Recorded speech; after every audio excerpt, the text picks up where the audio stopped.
እንዴት ናችሁ ውድ የቻናል ቤተሰቦች?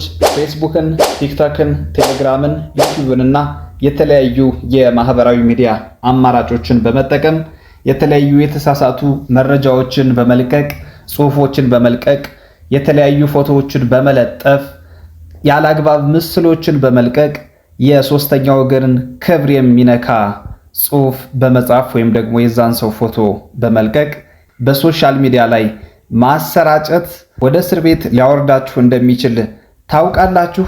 ዛሬ በማህበራዊ ሚዲያ የሚፈጸሙ የሳይበር ወንጀሎችና የህግ ተጠያቂነታቸውን እንመለከታለን። በተለይም ደግሞ በኢትዮጵያ ያለውን የሳይበር ወንጀል አዋጅ ቁጥር 958 2016ን በመጥቀስ ከህግ አንጻር የሚያጋጫችሁን ጉዳዮች መነግራችሁ ነው የሚሆነው።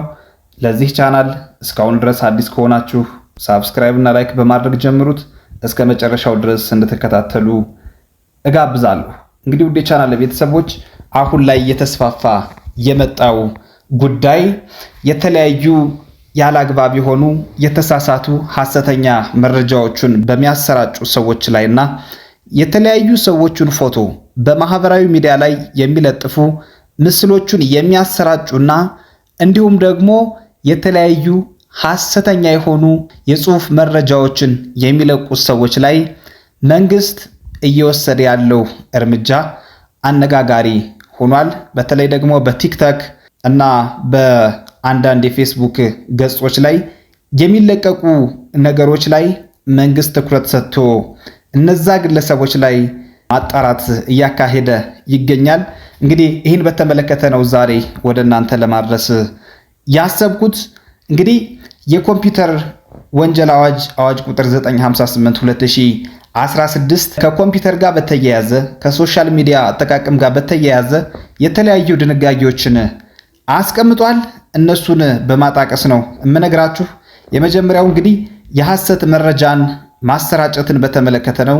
አንድ ሰው ምንጩ ያልታወቀ መረጃን ሲያሰራጭ ከተገኘ ይሄ መረጃ ከማንም አስላከው ትክክለኛነቱን አውቆም ይሁን ሳያውቅ በሶሻል ሚዲያ ላይ አሰራጭቶ ከተገኘ በዚህ የሐሰተኛ መረጃ ያሰራጨው ሰው የሚጠየቅ ይሆናል። በዚህ አዋጅ መሰረት እስከ 3 ዓመት ድረስ ሊያሳስር የሚችል ቅጣት አስቀምጧል አዋጁ ማለት ነው። ስለዚህ ሐሰተኛ መረጃን በማሰራጨት በኩል የምትሳተፉ ሰዎች ካላችሁ ጥንቃቄ ማድረግ ያስፈልጋል። ወይም ደግሞ ምንጩ ያልታወቀ ከሌላ ሰው ተልኮልኝ ነው የለቀኩት፣ ትክክል መስሎኝ ነው፣ ትክክለኛነቱን ሳላረጋግጥ ነው የለቀኩት የሚሉ መከራከሪያዎች በሙሉ በፍርድ ቤት ከቀረባቸው በኋላ የማይሰሩ መከራከሪያዎች ናቸው። ስለዚህ ፌክ ኒውስ የሚባሉትን ወይም ደግሞ የሐሰት መረጃን ማሰራጨት ላይ አንድን ነገር ከመፖሰታችሁ በፊት አንድን ነገር በሶሻል ሚዲያ ላይ ከማሰራጨታችሁ በፊት 2-3 ጊዜ በደንብ በማየትና በማንበብ ማሰራጨት ይጠበቅባችኋል። በሁለተኛ ደረጃ የጥላቻ ንግግርን የያዙ ቃላቶችን የያዙ የምስሎችን ወይም ደግሞ ፎቶዎችን መለጠፍ፣ መፖሰት፣ በተደጋጋሚ መፖሰት እንደዚሁ በአዋጁ እስከ 3 ዓመት ድረስ የሚያስቀጣ ወይም ደግሞ የሚያሳስር ወንጀል ነው።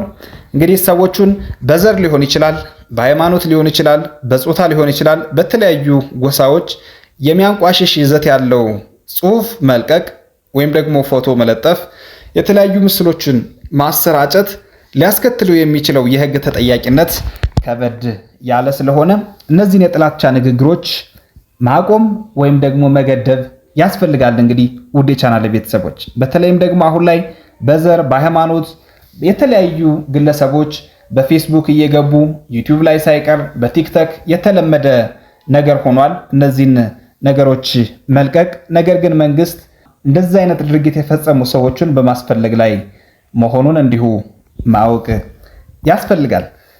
በሶስተኛ ደረጃ የሰውን ክብር የሚነኩ ይዘቶችን ወይም ደግሞ ሐሜቶቹን የሰውን ክብር የሚነኩ ልጥፎችን መለጠፍ ነው። እንግዲህ ያለ ማስረጃ የአንድን ሰው ስም ማጥፋት ወይም ደግሞ የሐሰት ወሬ መልቀቅ የሚያስከትለው የፍትሐ ብሔርና የወንጀል ተጠያቂነት አለ።